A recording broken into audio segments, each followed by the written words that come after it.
మరి ఈ పరిస్థితిలో మనం ఏం చేయగలం? ఇక్కడ ఎందుకు సమావేశం అయ్యాం? ప్రత్యేకించి సరస్వతి విద్యాపీఠం తరఫున ఇంత శ్రద్ధగా ఈ సమావేశం ఇక్కడ చలికాలంలో చలిలో కూర్చోబెట్టి ఎందుకు జరుగుతుంది? మేమంతా అంత దూరం నుంచి ఎందుకు వచ్చాము ఇక్కడికి? ఏం చెయ్యలేమా? చేయగలం, ఖచ్చితంగా, ఇప్పటికి కూడా చేయగలం. ఎప్పుడు మన సంస్కృతిలో గొప్ప విశేషం ఏమిటంటే రామాయణ భారత కథలు ఏవి చదివినా కనపడుతుంది. ఎంత హీనమైన పరిస్థితిలో కూడా నీ ధర్మం నువ్వు చేస్తే తప్పనిసరిగా గాలి మొత్తం నీకు అనుకూలంగా మారిపోతుంది. మన ధర్మం మనం చెయ్యాలి. ఇది అవుతుందా కాదా అని కాదు ఇక్కడ. దానికి వసు చరిత్రలో రామరాజభూషణుడు చక్కని పద్యం చెబుతారండి. నిజమే, ప్రభుత్వంలోనే పనిచేస్తున్నాం, ప్రైవేట్లో పనిచేస్తున్నాం, ఎక్కడో అక్కడ పనిచేస్తున్నాం. మనం నిజాయితీగా పని చేయలేని పరిస్థితులు ఉన్నాయి. భవనాలు లేకపోవచ్చు, వసతులు లేకపోవచ్చు, తోటివారి సహకారం లేకపోవచ్చు, రాజకీయాలు ప్రవేశించవచ్చు. అసలు ఇంకా పెద్దగా ప్రభుత్వ ఉపాధ్యాయులను బాధ పెట్టే విషయం ఏమిటంటే అసలు పని తప్ప అన్నీ చెబుతారు వాళ్ళకి. అసలు పని తప్ప అన్నీ. ఎవడైనా పుట్టినవాడే పోయినా వాడే, లెక్కట చూపించాలి. రేపొద్దున ఓట్లు వస్తే వాళ్ళే, ఎన్నికలు వస్తే వాళ్ళే, ఏది వచ్చినా వాళ్ళే. కొత్తగా ఏ పథకాలు పెట్టినా మొత్తం ఉపాధ్యాయులను ఎత్తిని దోసేసి మీరు వెళ్ళి సేకరించుకురండి. ఈ పనులన్నీ చేసేసరికి అసలు పని చేయడానికి ఓపుకుండదు ఆయనకి. మీరు కాకపోతే ఎవరు చేస్తారని. మరి ఎలాగా? పాఠం చెప్పడం ముఖ్యం కదా ఉపాధ్యాయులకు ఉన్నది. అందుకని వాళ్ళ ఇబ్బందులు వాళ్ళకున్నాయి. ఈ పరిస్థితిలో కూడా ఆయన చక్కని పద్యం రాస్తాడు. అందరికీ ఉపయోగిస్తుంది. ఈ పరిస్థితుల్లో మేమేం చేయలేకపోతున్నాం. ఏ పరిస్థితుల్లో అయినా మనం చేయగలిగింది చేయొచ్చు. వసుచరిత్ర కావ్యంలో శుక్తిమతి అని ఒక నది, కోలాహలుడు అని ఒక పర్వతం. కోలాహలుడు శుక్తిమతిని అత్యాచారం చేస్తాడు. అత్యాచారాలు ఇప్పుడు కాదు, అప్పుడు కూడా ఉన్నాయి. మనుషుల మధ్యలో కాదు, పర్వతాలు నదుల మధ్యలో కూడా ఉన్నాయి. ఇప్పుడు కూడా మనల్ని నదులను ఆక్రమించేవాళ్ళు, పర్వతాలను ఆక్రమించి గనులు దవ్వేసేవాళ్ళు అత్యాచారాలు చేస్తున్నట్టే లెక్క. ఇప్పుడు మాత్రం జరగట్లేదు ఏమిటి? దాన్నే కథగా రాశాడు. పర్వతం నదిని అత్యాచారం అది సమస్య కాదు అక్కడ, తత్వం సమస్య. కోలాహలుడు ఒక పురుషుడు, శుక్తిమతి ఒక స్త్రీ, అత్యాచారం చేశాడు. ఆయన వెళ్ళిపోయాడు. అలాగే ఉంటుంది మగాడు పద్ధతి. ఆయన కోరిక తీరింది, వెళ్ళిపోయాడు. కానీ తల్లి శుక్తిమతి ఏదో జరిగింది, ఏదైనా కానీ అతనికి శిక్ష ఎలా వేయాలో తర్వాత నేను ఆలోచించాలి. నా పిల్లల్ని నేను పెంచుకోవాలి కదా. 2 పిల్లలు పుట్టారు, ఒక అబ్బాయి ఒక అమ్మాయి. ఆ 2 పిల్లల్ని శుక్తిమతి పెంచింది. నది కాబట్టి నదిలో ఉండేటువంటి వస్తువులతోనే పెంచింది, నదిలో దొరికే పదార్థాలతోనే పెంచింది. పిల్లల్ని పెంచడం కోసం ఎవరిని ఆశ్రయించలేదు. ఎలా పెంచిందో చెబుతాడు వసు చరిత్రకారుడు. అసలు ఏమీ లేకుండా కేవలం ప్రేమతో పిల్లల్ని ఎలా పెంచవచ్చో చెబుతాడు. జలకములార్చి పాండు జలజచ్చద పాళిక గప్పి తమ్మి శంకుల తెలితే నెనుగులిడి కృందరగల్ కదలించు కల్వ తొట్టెలల కుమారు కూతును ఘటించి భజించు నదీలలామా కోమల కుముదాగతాళికుల మంజురవంబున జొలవాడుచున్ జలకములార్చి జలకములార్చి పిల్లలకి స్నానం చేయించారు. నది ఎలా స్నానం చేయిస్తుంది అంటే నదే చేయించగలదు బాగా. నది అంటేనే నీరు కదా. అందుకని తన నీటిలోనే స్నానం చేయించింది, ఎక్కడికి వెళ్ళక్కల్లా. తల్లి ఒళ్ళో స్నానం చేసినట్టే వాళ్ళు. పూర్వం తల్లులు కాళ్ళు ఇలా చాపి ఈ మోకాళ్ళ కింద నుంచి ఈ పాదాల వరకు మధ్యలో ఉండే భాగాన్ని తొంగిళ్ళు అంటారు. పాల్కురికి సోమన ఆయన కావ్యంలో ఉపయోగిస్తాడు. తొంగిళ్లలో పెట్టి శివుని కాపాడి అంటున్నాను. తొంగిళ్ళు అంటారు దీన్ని, ఈ మధ్య భాగం. ఇక్కడ పడుకోబెట్టుకునేవారు పిల్లల్ని, సరిగ్గా వాళ్ళ తొట్లో పడుకున్నట్టే. ఈ తొంగిళ్ళు ఎలా ఉంటాయంటే మోకాలకి పాదానికి మధ్య భాగంలో ఇలా మధ్యలో ఉండే ఖాళీ తొట్టిలాగే ఉంటుంది. అది కూడా ఆ తొట్టులో పడుకోబెట్టేవారు. ఈ గిన్నెలో నీళ్లు పోసుకునేవారు. అక్కడ ఒక పని మనిషి కానీ ఆవిడ చెల్లెలు కానీ తల్లి కానీ ఎవరైనా ఉండి అందులో వేడి నీళ్లు పోసేవారు, చన్నీళ్ళు పోసేవారు. అవి ఓసారి ఇలా అనుకుని దోసెడితో నీళ్లు తీసుకుని ఆ బిడ్డ పొట్ట మీద పోసేవారు. కాస్త వేడిగా ఉంటే ఆపేసేవారు. ఇది నీళ్లు పోసే విధానం. అలాగే బాలకృష్ణుడికి యశోదాదేవి తొంగిళ్లలో పడుకోబెట్టుకుని దోసెళ్లతో నీళ్లు పోస్తూ ఉంటే నారదుడు చూసి ఆశ్చర్యపోయాట.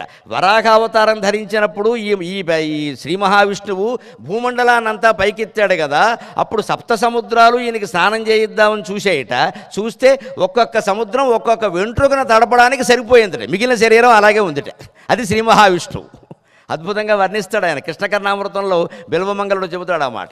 యశోదాదేవి తొంగిళ్లలో పడుకోబెట్టుకుని స్నానం చేయిస్తుంటే బిడ్డకి నారదుడు చూసి ఆశ్చర్యపోయాట. ఎంత లోకుపోయిపోయాడో దేవుడు, ఈవిడ పెద్ద గొప్పదానిలాగా చేయించేస్తుంది.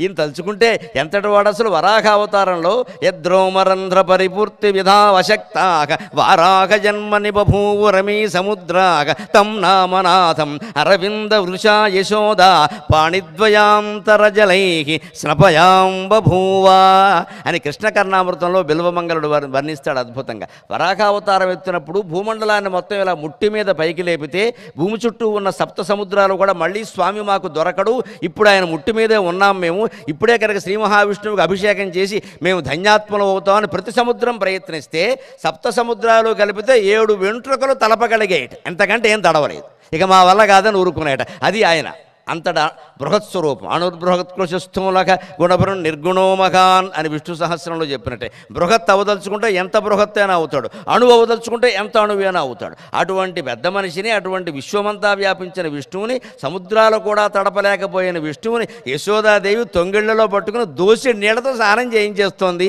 ఎంత గొప్ప విషయం ఇది అంటాడు ఆయన.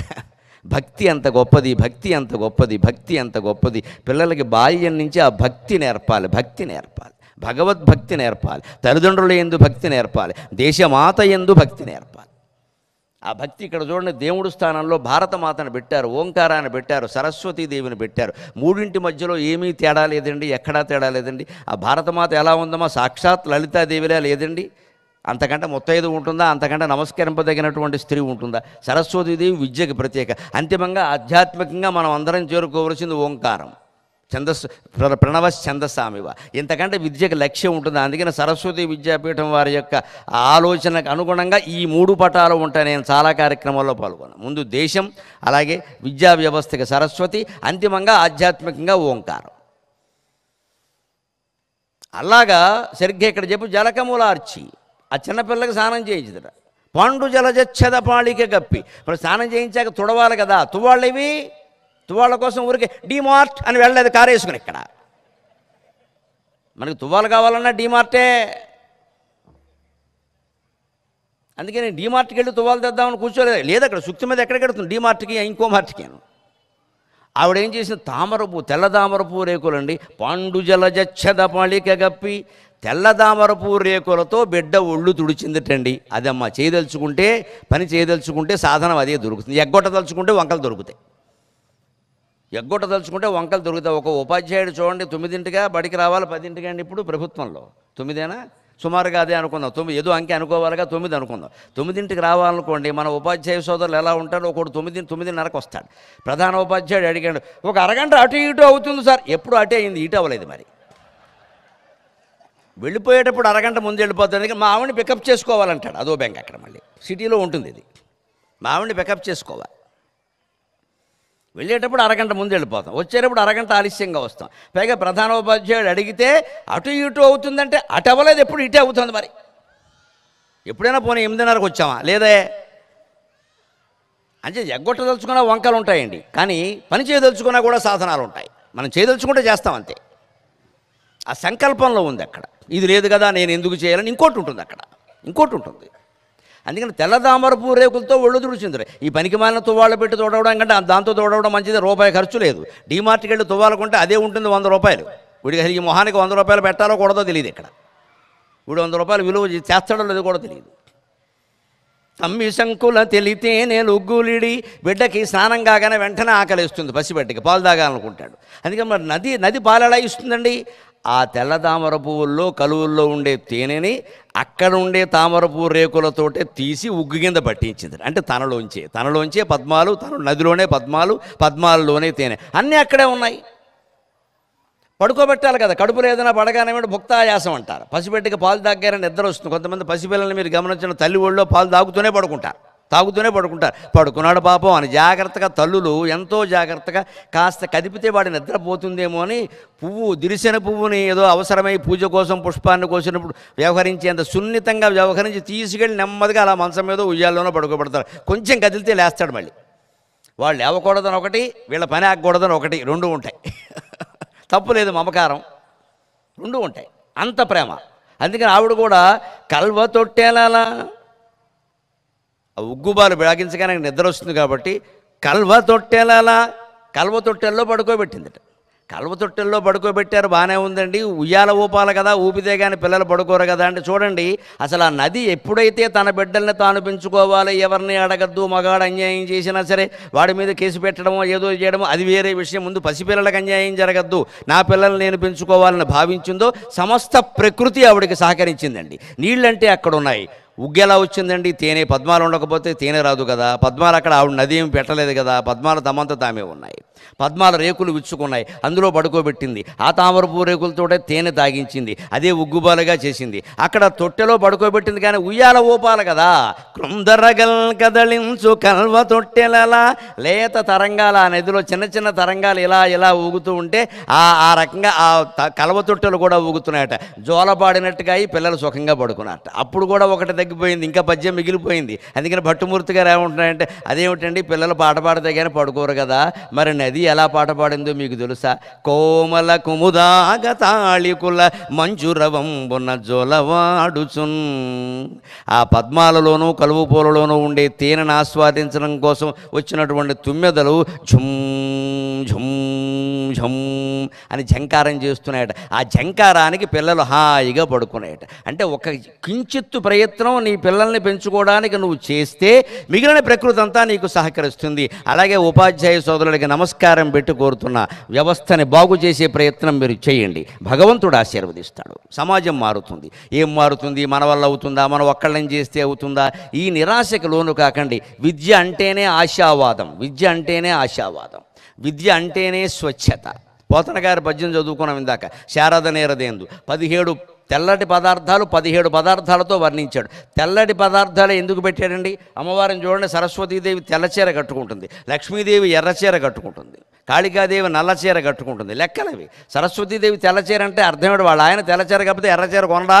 బ్రహ్మదేవుడి దగ్గర డబ్బులు లేవా? డీమార్ట్ లేదా? సరస్వతీదేవికి తెల్లచీర అనగానే ఎలా ఆలోచించాలి? స్వచ్ఛత. తెలుపు అంటే స్వచ్ఛత. తెలుపు మీద మరక పడితే వెంటనే కనిపిస్తుంది. మాసిపోవడంలో ఎర్రచీర తెల్లచీర అన్నీ ఒకటే. మనం ఏమనుకుంటామంటే తెలుపు అయితే మాపు ఆగుతుంది, మాపు ఆగదమ్మా, మాపు కనపడదు, అంతే. ఆవడం మాపు ఒకటే. మరకంటూ అంటాక తెల్లబట్టకైనా ఒకటే, నల్లబట్టకైనా ఒకటే. తెలుపు మీద నీకు మరక స్పష్టంగా కనిపిస్తుంది, నలుపు మీద మట్ట కనపడదు. కనపడకపోతే నష్టం ఏమిటో తెలుసా? మాసిపోలేదు అనుకుని అదే దొడుగుతూ ఉంటాం. ఇంకా అంతకంటే తెల్లబట్టలే మంచిది. మాసిపోగానే కనపడితే తీసి పారేస్తాం, అంతే. అందుకే మీకు విద్యాపీఠంలో ఉపాధ్యాయుల యొక్క ప్రత్యేక దుస్తులన్నీ తెల్లటి వస్త్రాలే ఉంటాయండి ఖచ్చితంగా. పైజమా లాల్చీ కానీ పంచే లాల్చీ కానీ. కార్యకర్తలు అందరూ అంతే, ప్రత్యేకించి ఉపాధ్యాయులు అంతే. నేను సరస్వతి విద్యాపీఠానికి సంబంధించిన మహేశ్వరం గురుకుల విద్యాలయంలో పనిచేసినప్పుడు నా వయస్సు అప్పుడు 19 ఏళ్ళు, ఇంకా 20 కూడా రాలా. ఏవో మామూలు ప్యాంటు చొక్కాలు వేసేవాళ్ళం, ఆ వయసులో అలాగే ఉంటాయి కదా. మా ప్రధాన ఉపాధ్యాయులు సమ్మిరెడ్డి గారు చాలా ఉత్తముడు పాపం, సౌజన్యమూర్తి. ఆయన పిలిచి ఓ 20 రోజులు ఎంతో 2 నెలల అయ్యాక, మాస్టారు మీరు బొత్తిగా 10వ తరగతి పిల్లల కంటే సన్నగా ఉన్నారండి. ఎందుకంటే వాళ్ళు ఇంతంత ఉండేవాళ్ళు, సీనియర్ ఆర్టిస్టులు కూడా 2-3 సార్లు చదివిన వాళ్ళు ఉండేవాళ్ళు అప్పుడు. వాళ్ళకంటే మీరు సన్నగా ఉన్నారండి, కనపడలేదు, మరి ఏం చేయమంటారని నేను ఇలాగే ఉన్నాను, తెల్లబట్టలు ఏంటి బాగుంటుంది అన్నాడు. ఆ రోజు ఆయన సలహా విని అక్కడ వారానికి ఒక్కరోజే అది నిజానికి శనివారం ఏదో లెక్కలు ఉండేవండి, కొన్ని రోజులు అక్కర్లేదు.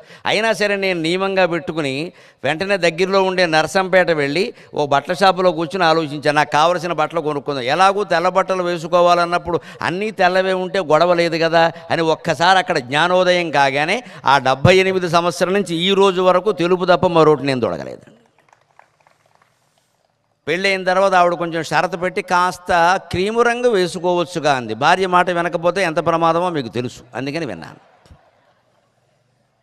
ఆవిడ కూడా అడిగింది, మరీ విచిత్రమైన కూడా లేత పసుపు రంగులు ఉంటాయి చూడండి, క్రీమ్ కలరు బిస్కెట్ కలర్ ఏదో ఉంటాయి, అది వేసుకోండి. సరే కానీ అన్నాం. కాపురం చేసి ఆవిడ మాట వినకపోతే రేపు కాఫీ ఉండదు, ముందు కాపురం మాట అలా ఉన్నా దానికేమి అంతే. ఇంత తెలుపెందుకు ఆలోచించండి ఉపాధ్యాయ సోదరులు, దయచేసి మీ పిల్లలకి చెప్పండి. కేవలం అమ్మవారికి తెల్లచీర ఇష్టమని మాట్లాడకూడదండి, అజ్ఞానం అంటే ఇది. అమ్మవారికి తెల్లచీర వస్తే ఏం చేస్తారు? బాసర వెళ్ళి అందరూ తెల్లచీరలు పెట్టేస్తారు, గుండెండా తెల్లచీరలే. అమ్మవారికి తెల్లచీర పెట్టే, అమ్మవారికి తెల్లచీర పెట్టాయి.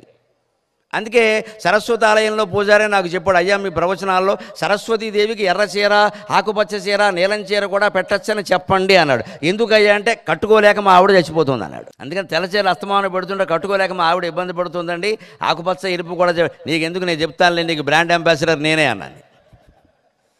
అది వ్యవస్థ ఉద్దేశం గ్రహించాలని. ఆవిడకి తెల్లచీర ఇష్టమని పెట్టేయడం, శ్రీరామచంద్రమూర్తికి పానకం ఇష్టం ఉండడం, వినాయకుడికి ఉండ్రాళ్ళు ఇష్టం ఎందుకన్నారు?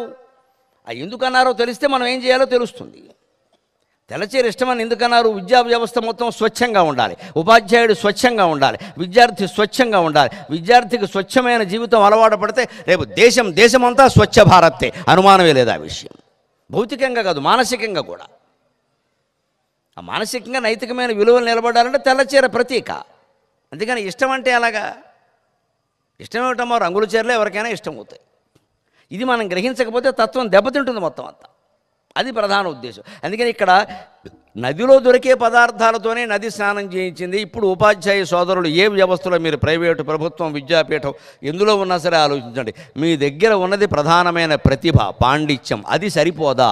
ఇంకా వేరే ఊరికే వసతులు, అవసరాలు, వస్తువులు ఇవన్నీ పెద్ద అవసరం. అవి లేకపోతే మనం చేయలేమా? ఉన్నదాంతోనే చెప్పలేమా? వెనక మన ఋషీశ్వరులు ఇక్కడ ఉన్నటువంటి ఇటువంటి చెట్ల చుట్టూ ఊరికే దిమ్మల్లా కట్టుకుని అక్కడ కూర్చుని వేదాలు, ఉపనిషత్తులు బోధించలేదా? అంతకంటే గొప్ప విద్య ఏమన్నా మనం చెప్పేస్తున్నామా? ఇక్కడ ఒక పుస్తకం లేకుండా చదువు చెప్పేవారండి అందరికీ. అంతా మౌఖిక విద్యే. అందుకే గమనించండి, మీకు వానాకాలం చదువులు అనే మాట వచ్చింది. కొంతమంది పెద్దవాళ్ళు అంటారు, ఏం చదువుకున్నామంటే ఏదో చదివానులే, మాది వానాకాలం చదువు అంటారు. వానాకాలం చదువు ఏమిటండి?